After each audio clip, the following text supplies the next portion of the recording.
Baik, Assalamualaikum warahmatullahi wabarakatuh. Puji syukur atas kehadirat Allah Subhanahu wa Ta'ala yang telah memberikan kita kesehatan sehingga kita dapat mendapatkan kesehatan sehingga kita dapat melaksanakan kegiatan kita apa yang kita inginkan.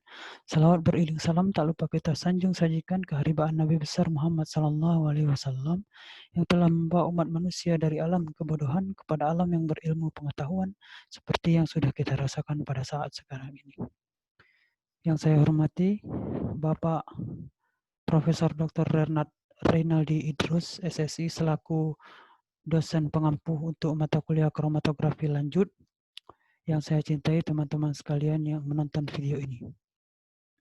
Baik, saya M. Rizalka di sini akan melakukan atau memaparkan, mempresentasikan suatu penelitian, yaitu analisis komparatif HPTLC penanda bioaktif barbaloin dari in vitro dan aloe vera yang ditumbuhkan secara alami.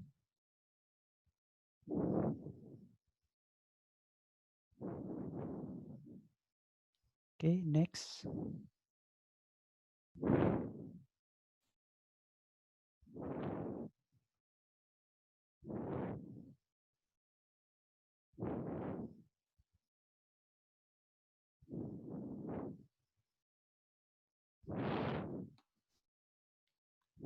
Oke, outline presentasi kita pada hari ini yaitu mengenai yang dibahas di dalamnya yaitu latar belakang, metodologi penelitian, kemudian nantinya akan didapatkan hasil dan juga akan dibahas hasil tersebut, kemudian baru nanti kesimpulan. Oke, next. Nah, di sini peneliti sangat-sangat ingin meneliti suatu tanaman, yaitu yang sangat familiar, lidah buaya. Elburn of Centro-Hessian adalah merupakan tanaman sukulen yang berasal dari Afrika Utara dan negara-negara Mediterania, dan kemudian dinaturalisasi hampir di semua bagian India.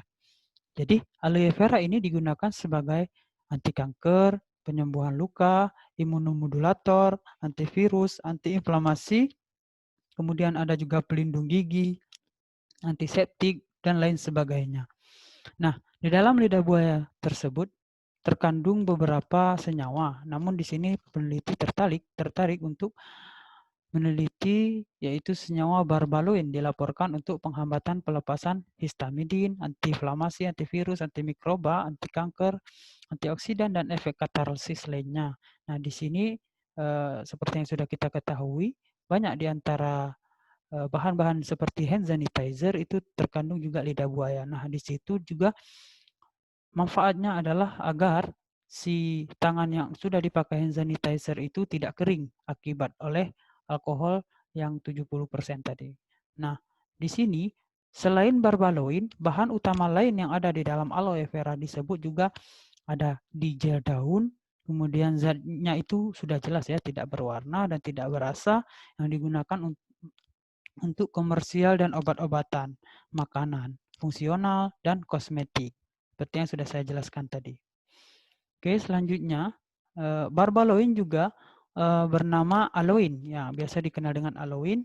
Jadi aloin itu sendiri banyak lagi namanya seperti C-glukosidi dari aloe amidin antron. Kemudian itu terlokalisasi ada di kulit luar tanaman, telah dilaporkan membentuk hingga 30% dari daun kering tanaman dan diusulkan sebagai bagian dari mekanisme pertahanan untuk melawan herbivora. Nah, kemudian penelitian yang sudah yaitu hanya menggunakan HPLC fase terbalik saja, yaitu menurut jurnal yang sudah ada di sini.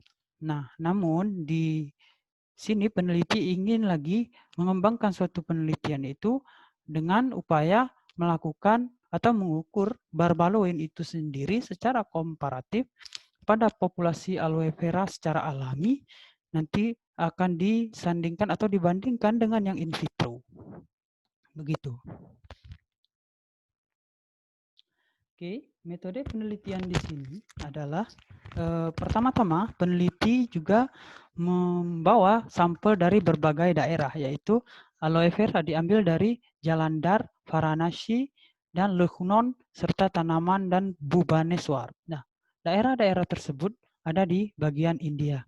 Selanjutnya dilakukan mikropropagasi lidah buaya itu menggunakan MS, murasige, dan Shkok. Itu merupakan medium benzil aminopurin yang dilengkapi dengan asam 6.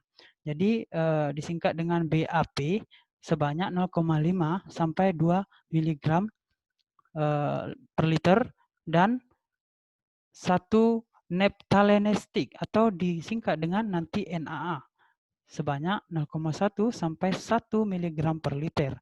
Selanjutnya agar yang nanti dibutuhkan sebanyak 0,8% liberasi.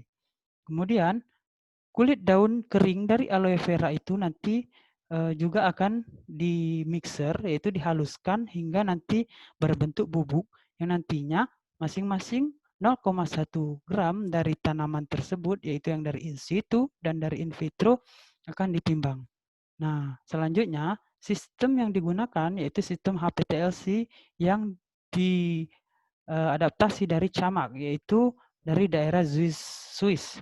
Jadi aplikator sampel otomatis, Linomet 5, dan pemindahan camak TLC 3 yang disediakan dengan perangkat lunak CAT versi 1.4.4.6.337. Lanjut. Nah, di sini sudah mulai masuk pembahasan ya, teman-teman. Jadi hasil dan pembahasannya itu pertama yang dibahas di sini merupakan tabel. Nah, tabel yang di sini itu menjelaskan tentang formasi multiple yaitu in vitro dari tunas lateral lidah buaya yang dipengaruhi oleh pengaturan pertumbuhan selama 4 kali perulangan atau selama 4 kali perlakuan. Nah, teman-teman dapat lihat di sini penampilan tunas dari eksplan tunas lateral yaitu ditemukan setelah 2 minggu kultur di semua kombinasi. Nah, tunas-tunas yang diinisiasi ini berwarna hijau, kemudian sampai juga kekuningan dan dibentuk baik secara tunggal maupun secara berkelompok oleh tumbuhan tersebut. Jumlah maksimum tunas yang ada yaitu sebanyak 4 kalau yang dihitung di dalam jurnal. Kemudian dicatat di dalam media MS itu sendiri itu dilengkapi 2 mg per liter BAP dan 0,1 mg per liter NAA dalam 4 minggu selama kultur. Nah, tunas-tunas itu nanti diperbanyak dalam media MS yang dilengkapi dengan BAP 2 mg per liter dan NAA 0,1 mg per liter. Nanti yang akan dikalikan menjadi kelompok tunas kecil dan memanjang saat di subkultur pada media regenerasi yang sama. Nah, di sini tampilan maksimum diperoleh dalam waktu 8 minggu kultur dalam media yang sama, yaitu kalau teman-teman dapat lihat, yaitu konsentrasi dari MS itu sendiri yaitu BAP itu sendiri yaitu 2 mg per liter, kemudian NAA 0,1 mg per liter, itu menghasilkan tunas sebanyak 100%, banyak ya, sebanyak 4 tadi. Kemudian rata-rata dari tunas itu sendiri yaitu dapat diperkirakan 4,1, kemudian itu selama 4 minggu, selanjutnya selama 8 minggu bertambah lagi 8,12. Nah, itu merupakan satu tampilan yang sangat bagus, yaitu pertumbuhan yang sangat bagus yang ditujukan dari lidah buaya tersebut. Nah, namun media MS yang mengandung 0,5 mg per liter BAP dan 1, mg per liter NAA itu tidak dihasilkan dengan jumlah tunas yang banyak sama seperti yang konsentrasi sebelumnya. Itu malah membuat dia semakin rendah. Nah, begitulah teman-teman. Selanjutnya, tabel 2, yaitu kita lihat pengaruh konsentrasi IBA dan NAA yang berbeda pada jumlah akar dan panjang akar lidah buaya. Nah, teman-teman dapat lihat di sini bahwasanya di dalam tabel tersebut sebenarnya sama seperti tadi. Kalau tadi itu yang dilihat adalah tunas, nah kalau ini yang dilihat merupakan akarnya. Nah, di sini panjang akar secara signifikan berbeda dan perpanjangan akar pun maksimum diamati pada media tersebut. Akar yang diregenerasi dalam medium ini relatif tebal dan kuat dibandingkan dengan medium-medium lainnya. Nah, di sini maksudnya adalah medium akar ya yang ada dalam tabel ini adalah akar yang dihasilkan paling banyak itu yaitu pada konsentrasi 0,5 mg per liter NaA dan 2, mg per liter IBA yaitu di dalam 2 minggu berturut-turut. Nah, gitu dia. Selanjutnya ke tabel, ke gambar. Nah, di sini adalah gambar 1, itu berbagai tahapan kultur jaringan pada tanaman lidah buaya tersebut. Nah, di sini teman-teman dapat lihat gambar pertama itu merupakan sumber kita mengeksplain suatu tumbuhan. Kemudian yang B, kan B itu ada 1, 2, 3, dan 4. Itu merupakan proliferasi tunas setelah 8 minggu kultur di dalam media MS. Nah, itu adalah kultur yang sudah kita sengaja buat. Selanjutnya, di C kan juga ada 1 sampai 4. Jadi, itu merupakan induksi in vitro pada atau pada tunas kecil dan aklimasi planlet berakar. Jadi, aklimasi ini upaya untuk memindahkan sesuatu ke tempatnya yang baru. Jadi, dia dapat beradaptasi di tempat dia yang baru. Nah, planlet akar yang dikembangkan dengan baik itu didapat sepanjang 3 sampai 5 cm diperoleh setelah 2 bulan kultur pada media MS yang kemudian ditransfer ke pot. Nah, itu merupakan aklimasi tadi ya, mengandung tanah dan pasir dengan rasio 1:1. Dan 100% dari eksplan itu bertahan selama dan setelah proses aklimasi. Oke, next. Oke, teman-teman dapat lihat di gambar 2 ini merupakan pola histogram dari 3 dimensi dari sampel uji barbaloin. Nah, teman-teman dapat lihat ada beberapa warna ya. Dari bawah hitungnya, dari 1 sampai 5 itu merupakan standarnya. Kemudian yang 6 itu, yang cahaya atau warna hijau itu merupakan spektrum dari gelnya. Kemudian yang 7 itu berwarna kuning itu merupakan akar. Nah, selanjutnya itu yang 8 itu merupakan kulit. Nah, dari si aloe vera yang diambil dari jodhpur itu sendiri. Nah, selanjutnya pola histogram ini menunjukkan bahwa puncaknya itu sesuai dengan faktor retensi sebesar 0,4. Nah, teman-teman dapat lihat ya faktor retensi di 0,4. Jadi itu disebut dengan super impossible di semua sampel. Maksud super impossible itu adalah semua spektrum itu tumpang tindih. Artinya semua spektrum itu adalah memiliki puncak pada faktor retensi yang sama. Jadi karakteristik dari spektrum ini sesuai dengan puncaknya. Juga dicatat untuk mencocokkan dengan tepat yang menunjukkan senyawa yang sesuai dengan faktor retensi standar. Seperti yang sudah saya jelaskan tadi. Nah, ini akan membuktikan suatu kemurnian dari puncak yang dilakukan dengan membandingkan spektra-spektra serapan dari barbaloin standar dan sampel. Nah, itu dia. Ini di gambar yang kedua ini menunjukkan bahwasanya kemurnian dari si barbaloin yang ada di dalam aloe vera.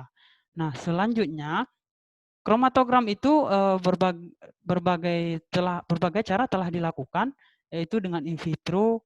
Kemudian aloe vera dari distrik Jopur itu menunjukkan ada di sini kulit daun dari aloe vera yang dikultur dalam in vitro dari Jodhpur ditemukan itu mengandung jumlah barbaloin yang sangat tinggi.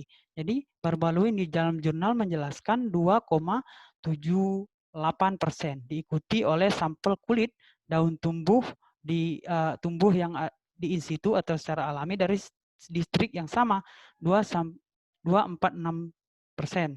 Jadi sampel kulit daun itu dari in situ dikumpulkan dari distrik Lucknow.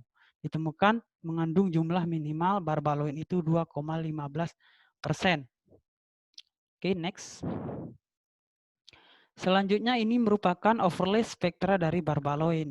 Ini merupakan suatu gambaran di mana bahwasanya spesifik merupakan spektrum yang standar dari barbaloin itu berada dalam kisaran, yaitu dimulai dari 200 sampai 800.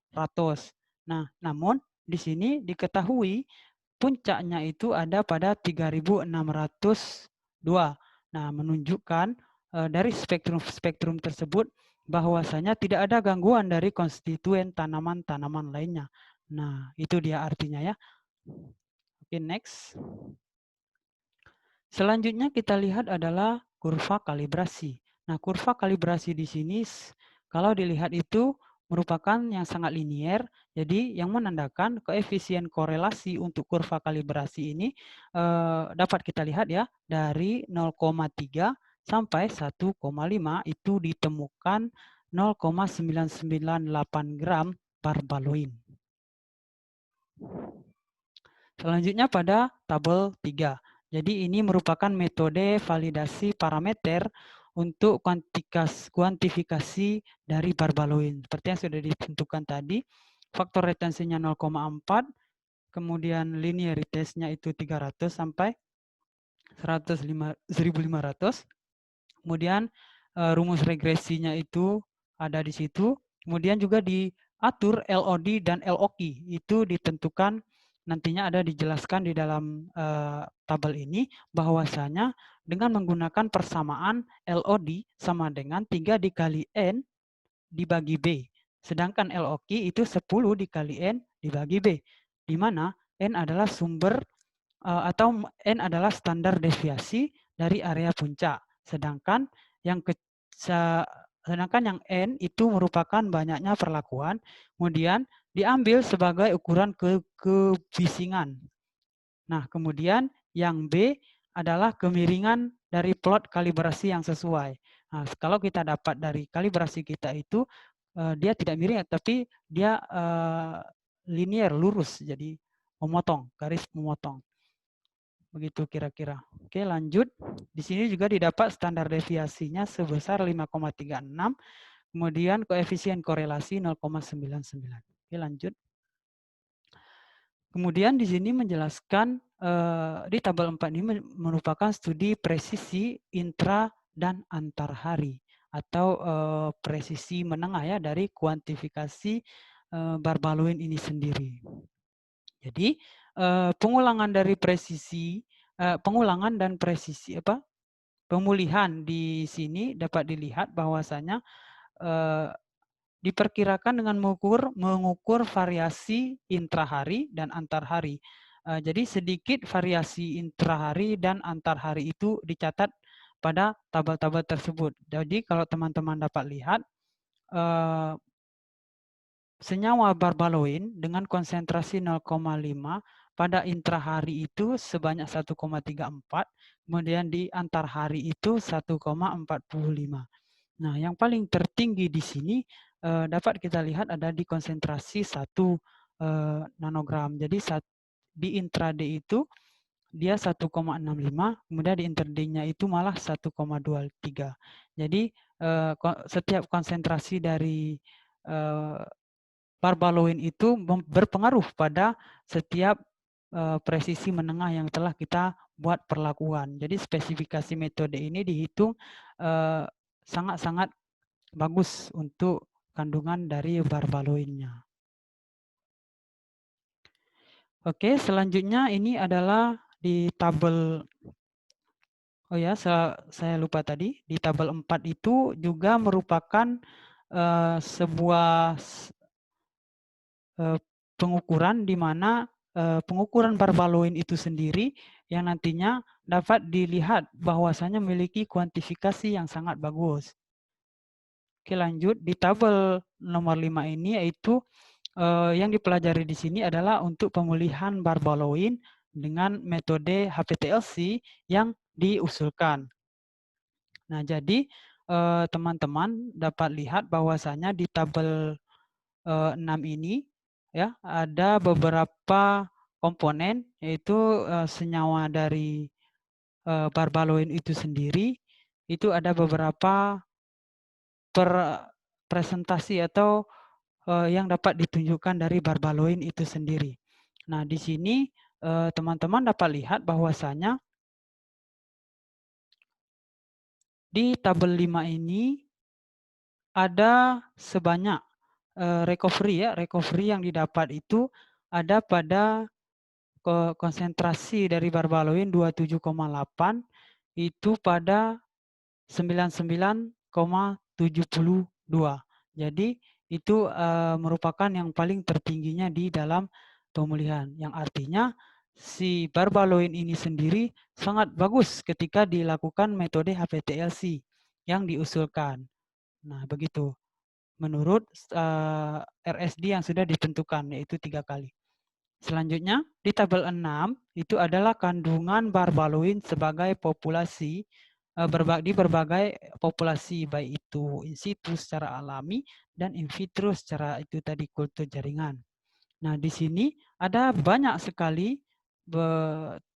tempat yang sudah diambil tadi, ya, seperti yang sudah dijelaskan di awal, bahwasanya kalau di Jalandhar itu pada proses in situ memiliki 2,23% kandungan barbaloin. Kemudian sedangkan di in vitro sebanyak 2,32%, berarti menunjukkan tidak ada perbedaan.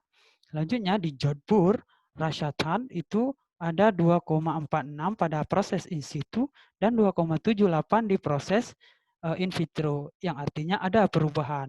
Maka berarti di daerah Jodhpur itu sendiri kandungan barbaloin dalam lidah buayanya itu sangat-sangat bagus dan memiliki kandungan yang dapat digunakan dalam jumlah yang sangat banyak. Kemudian begitu juga di daerah-daerah lainnya. Yang di sini yaitu yang menjadi titik fokusnya adalah di Jodhpur itu sendiri yang memiliki banyak sekali kandungan barbaloin pada lidah buayanya. Oke, selanjutnya ini merupakan plat TLC yang sudah terbaca oleh komputer yang sudah kita jelaskan tadi di atas. Jadi di sini ada penjelasan T1, T2, T3, T4, dan T5. Nah, di sini T1 itu adalah ekstrak daun metanol yang ada ekstrak daun dengan metanol sebanyak 100 mg yang berada di dalam kultur jaringan.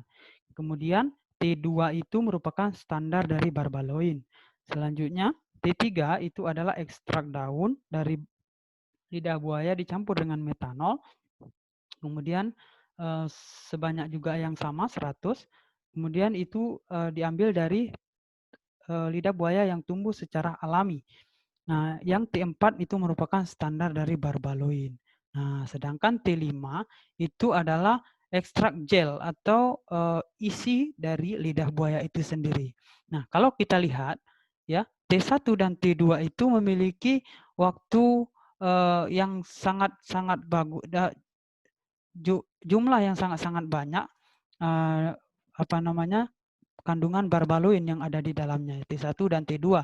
Nah, namun di sini meskipun demikian, yang sangat-sangat disarankan dalam penelitian ini adalah pada kultur jaringan atau T1.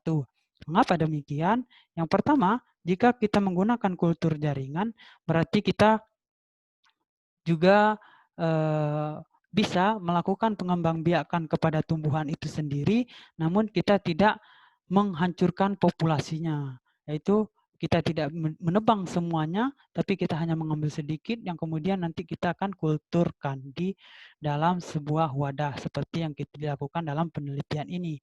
Itu merupakan saran dari si peneliti.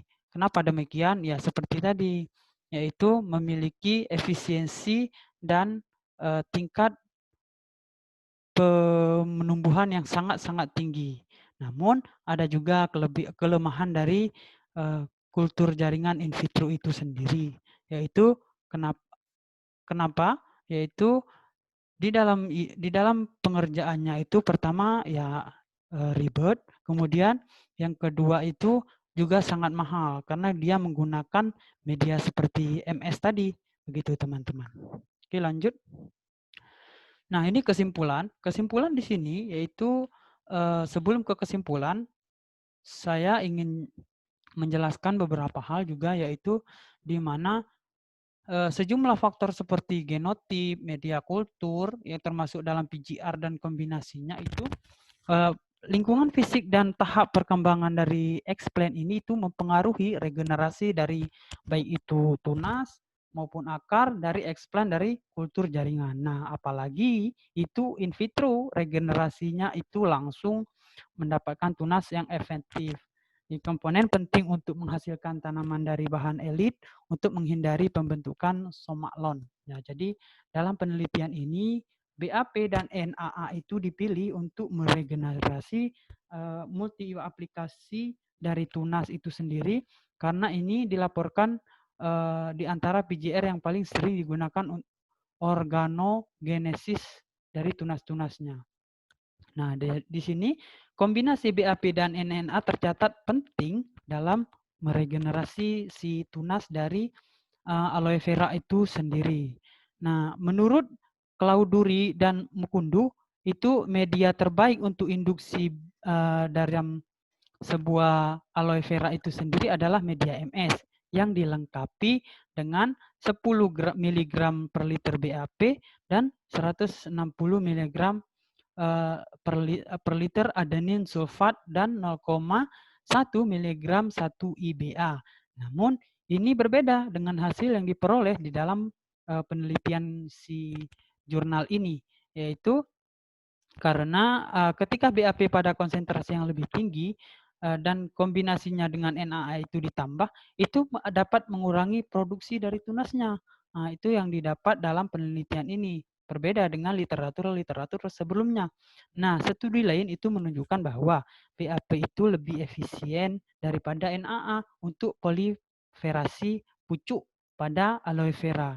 Nah, literatur ini sendiri mengatakan bahwa BAP lebih baik daripada sitokinin lain dan inisiasi dari proliferasi tunas. Jadi tunas itu menunjukkan bahwa akar dalam media MS yang dilengkapi dengan 2 mg per liter BAP ditambah dengan 0,5 mg NAA. Jadi beberapa peneliti melaporkan bahwa akar dari media itu sendiri menunjukkan bahwasanya keberadaan dari akar itu sangat juga perlu karena akar dapat menyerap makanan-makanan atau saripati yang ada pada tanah. Nah, selain itu ada juga penjelasan di dalam jurnal mengatakan mikropropagasi dianggap sebagai alat yang canggih untuk fotokimia yang bernilai tinggi dengan potensi obat.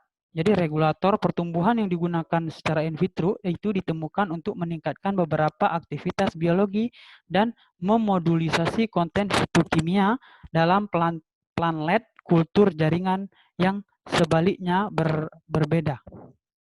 Oke, itu merupakan beberapa penjelasan jurnal.